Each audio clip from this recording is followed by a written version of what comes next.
Blogger হিসাবে আমি এতদিন রেগুলার বেসিসে চেষ্টা করেছি তোমাদের সামনে কিছু নতুন নতুন ব্লগ এভরিডে নিয়ে আসার, বাট ওই যে কি করব, এখন সময় একদম অন্য হয়ে গেছে।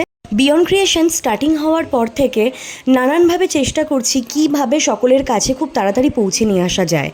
ঠিক সেই কারণেই রেগুলার বেসিসে ব্লগ আমার পক্ষে করা সম্ভবই হয়ে উঠছে না।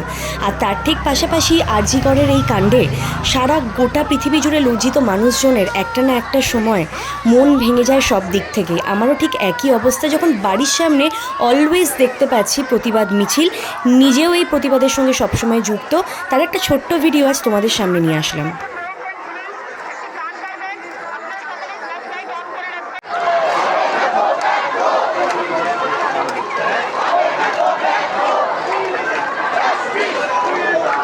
প্রতি বছর গণেশ চতুর্থী এত বড় করে সেলিব্রেট করি, তাই ভেবেছিলাম এই বছর তোমাদের দেখাতে পারবো। কিন্তু আফসোস একটাই যে মধ্যমগ্রামে আসার পরে যখন বিয়ন্ড ক্রিয়েশন স্টার্ট করলাম তখন প্রথম বছর বড় করে করতে পারলাম না, কারণ আমাদের এক রিলেটিভ মারা গেছিলেন, তার এখনও 1 বছর হয়নি। তাই জন্য এই বছর আর পুরোহিত দিয়ে পুজো করতে উঠতে পারলাম না, আমি নিজেই ঘরে সেরে ফেলেছি। কিন্তু মন প্রাণ সব কিছু যখন ভক্তিতে অনেক বেশি ঊর্ধ্বে চলে যায় তখন আর পুরোহিতের মনে হয় না প্রয়োজন পড়ে। আমার ক্ষেত্রেও ঠিক তাই হয়েছিল। আমি চলে এসেছিলাম সন্ধ্যেবেলা মধ্যমগ্রামে, আর মধ্যমগ্রাম গার্লস মানে আমার স্কুলের সামনে থেকে যাওয়ার সময় ছোটোবেলার স্মৃতি অনেক মনে পড়ে যায়। সেখানেও হয়তো আরজি করের প্রোটেস্টের ব্যাপারে বাচ্চাদেরকে নিয়ে কিছু একটা হচ্ছিল। তারপর আস্তে আস্তে মধ্যমগ্রাম রোডে উঠলাম। মধ্যমগ্রামেও এখন গণেশ চতুর্থী অনেক বড় করে হয়, সেটা তো তোমরা দেখতেই পারছো, টুকটাক ভিডিওতে দেখালাম। আমি বেরিয়েছিলাম টুকটাক পুজোর শপিং করতে, চলে এসেছিলাম সোজা ভ্যানে করে মধ্যমগ্রাম চৌমাথা, সরি মধ্যমগ্রাম স্টেশন। আসলে মধ্যমগ্রামে আসলেই একটু ভ্যানে আর টোটোতে চড়া হয়, না হলে ওদিকে তো ভ্যান টোটো চলেই না। তো আমার খুব ভালো লাগে ভ্যানে টোটো করে এদিক ওদিক যেতে। তারপরে ফুল টুল নিয়ে আরও টুকিটাকি অনেক জিনিস নিয়ে এগিয়ে চলেছিলাম। অনেকদিন ধরেই ভাবছিলাম যে লক্ষ্মী ঠাকুরের একটা মূর্তি নেব, তাই সেই দিকেই এগিয়ে চলেছিলাম। গণেশ ঠাকুরের পাশে লক্ষ্মী ঠাকুর থাকলে বেশ মনোযোগ দিয়ে হবে ব্যবসাটা, তাই জন্যই লক্ষ্মী মাকে আজ আমি আমার বাড়িতে নিয়ে গেলাম। কি সুন্দর মুখটা, তাই না?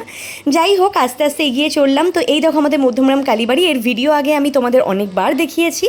সো আজকে আর মন্দিরে ঢোকার সময় ছিল না, তো অনেক কিছু কেনাকাটা করা ছিল, ফল কেনার ছিল, মিষ্টি কেনার ছিল, বিভিন্ন জিনিস যেমন পুজোর সামগ্রী, মালা, দশকর্মা ভাণ্ডারের জিনিস, টুকিটাকি জিনিস নেওয়ার খুব দরকার ছিল।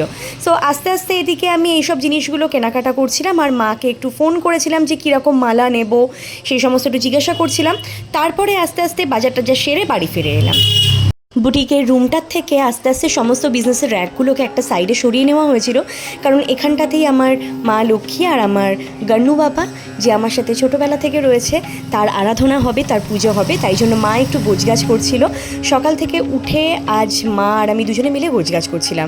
আজকের দিনে খুব বাজে একটা ঘটনা হয়ে গেল। হঠাৎ করে মা পিতলের একটা একটা থালা একটু ধোয়ার সময় তার আঙ্গুলটা খুব বাজেভাবে কেটে গেছিল। অনেকটা ব্লাড লস হয়েছিল, কোনোভাবে ব্লাডটা বন্ধ হচ্ছিল না। তারপর একটু ব্যান্ডেড লাগিয়ে মলম টলম লাগিয়ে আস্তে আস্তে কিছুটা ঠিকঠাক হয়েছিল।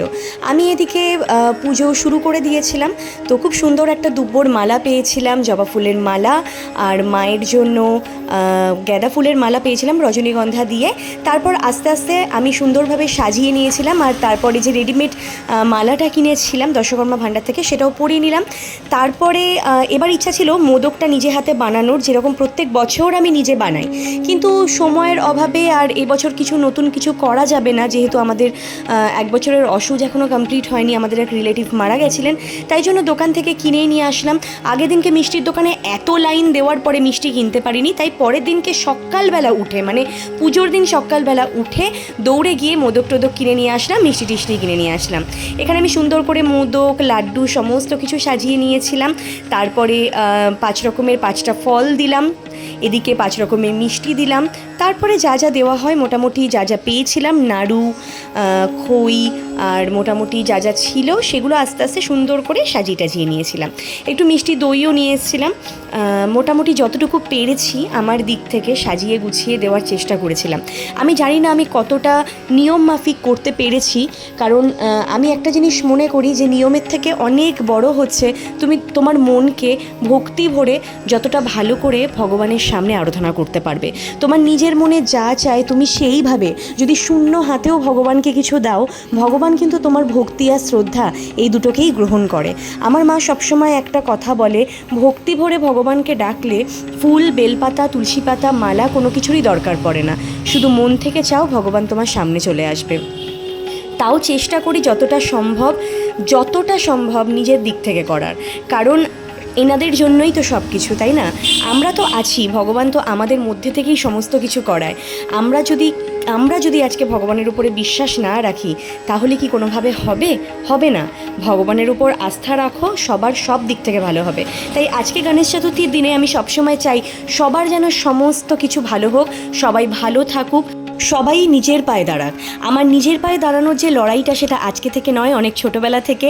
আমি একটা সময় নিজের পায়ে খুব ভালো মতো দাঁড়িয়েছিলাম, কারোর কখনো কোনো হেল্প নিইনি। আজকেও আমি চেষ্টা করছি বিজনেসের দিক থেকে নিজের পায়ে যেন ভালো করে দাঁড়াতে পারি, সব সময় যেন এরা আমার সাথে থাকে। আর আজকে যে মানুষগুলোর জন্য আমরা আমাদের তিলোত্তমাকে হারিয়েছি, সেই মানুষগুলো যেন খুব তাড়াতাড়ি সবার সম্মুখে চলে আসে, উচিত শিক্ষা পায়, বিচার যেন আমরা খুব তাড়াতাড়ি পাই। ভক্তি ভরে ঠাকুরকে ডাকলে আমি মনে করি সব সময় একদিন না একদিন তুমি কিন্তু সেই জিনিসটা পেয়েই যাবে। তাই আজকে আমার পাশাপাশি তোমরাও ভক্তি ভরে গণেশ চতুর্থীতে গণেশ ঠাকুরকে ভালো করে মন থেকে ডাকো, দেখবে সব কিছু ভালো হবে, সবার সব কিছু ভালো হবে। তার পাশাপাশি আমার বিজনেসটাও ভালো মতো চলুক, তোমাদের সবার আমার বুটিকের জিনিস পছন্দ হোক, তোমরা আগামী দিনে আরও ভালো ভালো জিনিস আমার থেকে পাও। বিয়ন্ড ক্রিয়েশনের তরফ থেকে তোমরা সেজে ওঠো, ভালো থেকো, ভালো রেখো।